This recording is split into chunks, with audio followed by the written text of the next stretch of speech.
نحمده ونصلي على رسوله الكريم أما بعد أعوذ بالله من الشيطان الرجيم بسم الله الرحمن الرحيم الحمد لله رب العالمين الصلاة والسلام عليك رسوله الكريم وعلى آلك وصحابك أجمعين ألم تر كيف فعل ربك بأصحاب الفيل ألم يجعل كيدهم في تضليل وأرسل عليهم طيرا أبابيل ترميهم بحجارة من سجيل فجعلهم كعصف مأكول۔ میرے واجب الاحترام بزرگوں، دوستوں، عزیز نوجوان ساتھیوں، دل کے ساتھ، عقیدت کے ساتھ درود پاک پڑھیں۔ اللهم صل على محمد وعلى آل محمد كما صليت على إبراهيم وعلى آل إبراهيم إنك حميد مجيد۔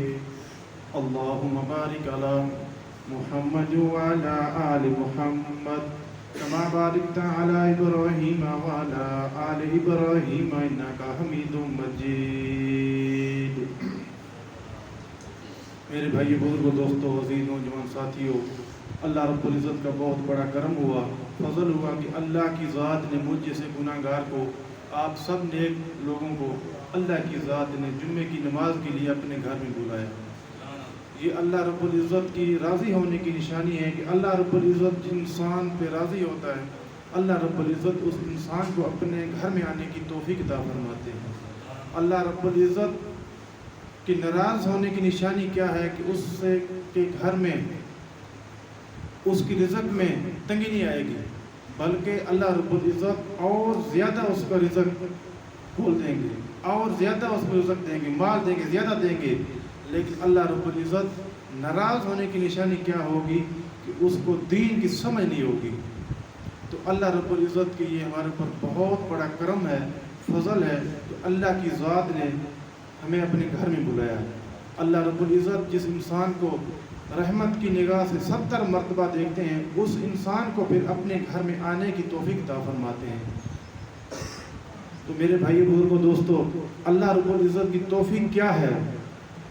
توفیق یہ ہے کہ ہم سے زیادہ کتنے مالدار لوگ، حقیقت اس بات پہ زور دینا، ہم سے زیادہ کتنے لوگ خوبصورت، مالدار اور اچھے کپڑے پہننے والے، اچھا کھانا کھانے والے، لیکن اللہ رب العزت نے ان کو اپنے گھر میں آنے کی توفیق عطا نہیں فرمائی۔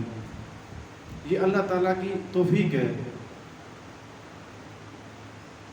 تو الحمدللہ ہم اس وقت اللہ کے گھر میں بیٹھے ہیں۔ اس گھر سے کوئی گھر زیادہ افضل نہیں ہے۔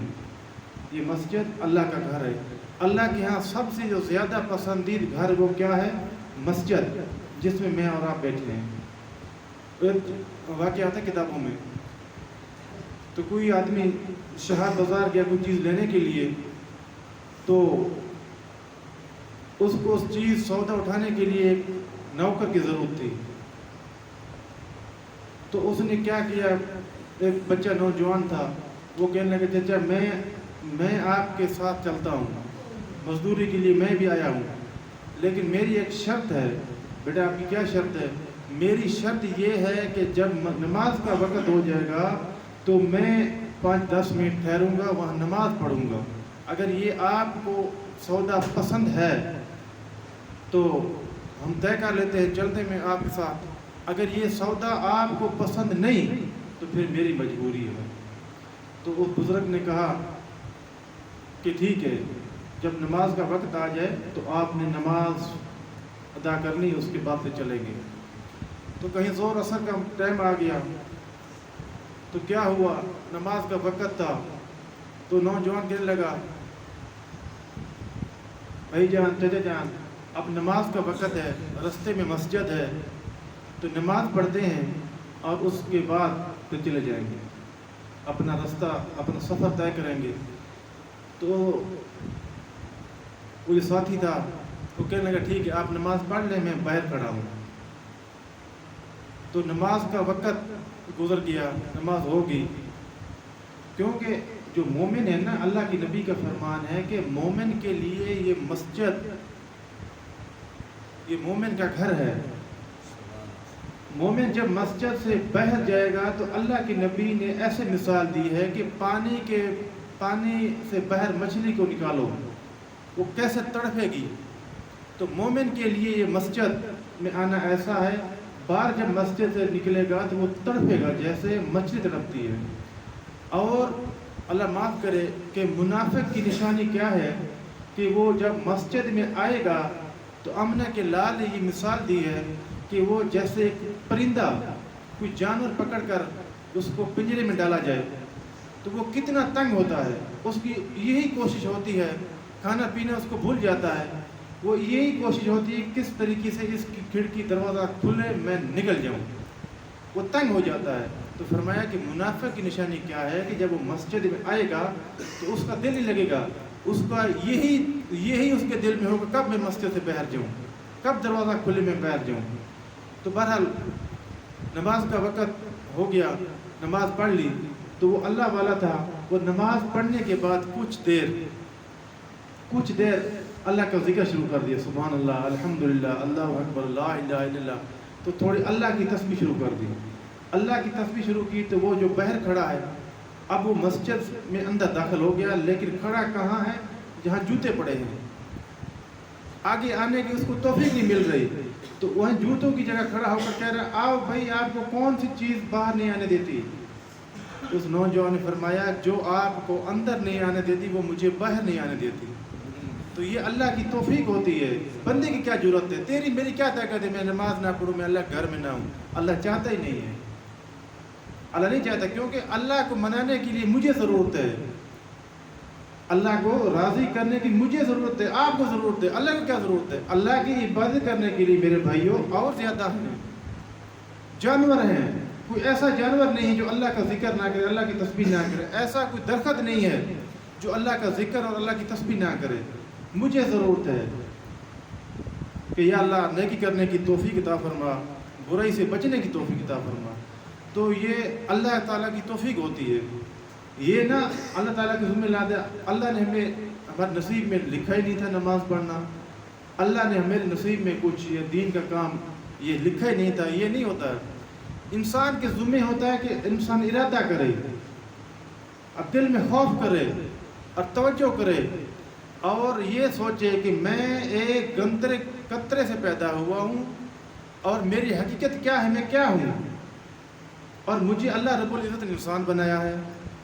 اور ایسے انسان بھی ہیں جو ہندوؤں کے گھروں میں ہیں،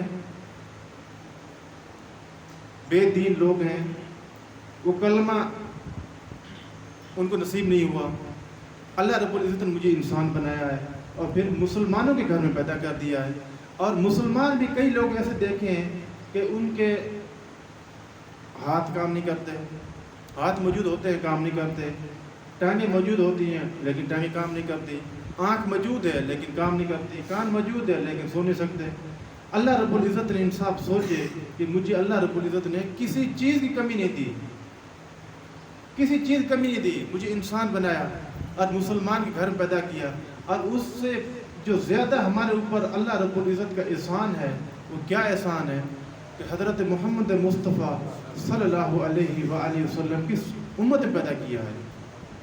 پھر انسان یہ سوچے کہ میں دنیا میں آیا ہوں، اصل میرا ٹھکانہ یہ دنیا نہیں ہے، اصل جو میرا ٹھکانہ ہے وہ جنت ہے، میرے نصیب میں جو رزق لکھا ہوا ہے وہ مجھے مل کے رہے گا۔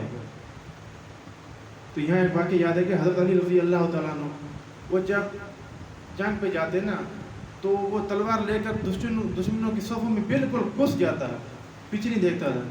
تو وہ ساتھی جو تھے صحابہ کرام وہ کہنے لگے، حضرت آپ یار کچھ خیال کیا کرو۔ فرمایا کیوں، کیسے؟ فرمایا کہ آپ جب دشمن آگے ہوتے ہیں تو آپ پرواہ بھی نہیں کرتے، آپ پرواہ نہیں کرتے، پیچھے والے ساتھیوں کی پرواہ نہیں کرتے، وہ میرے پیچھے آ رہے ہیں نہیں آ رہے، آپ جب گھس جاتے ہیں ان کافروں میں دشمنوں میں تو بالکل گھس جاتے ہیں۔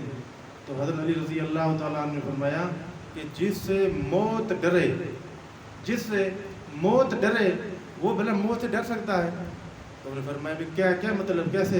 فرمایا کہ وقت کے پہلے موت نہیں آئے گی، جو رات قبر میں نے جانا ہے وہ میں بہ نہیں رہ سکتا، جو رزق میں نے میرے نصیب میں لکھا ہے اس رزق کھانے سے پہلے میں مر نہیں سکتا، اور جو میں نے جب مرنا ہے تو کوئی مجھے بچا نہیں سکتا۔ تو وقت کے پہلے موت آئے گی؟ تو انہوں نے فرمایا نہیں آئے گی۔ تو پھر موت تو ڈرتی میرے سے۔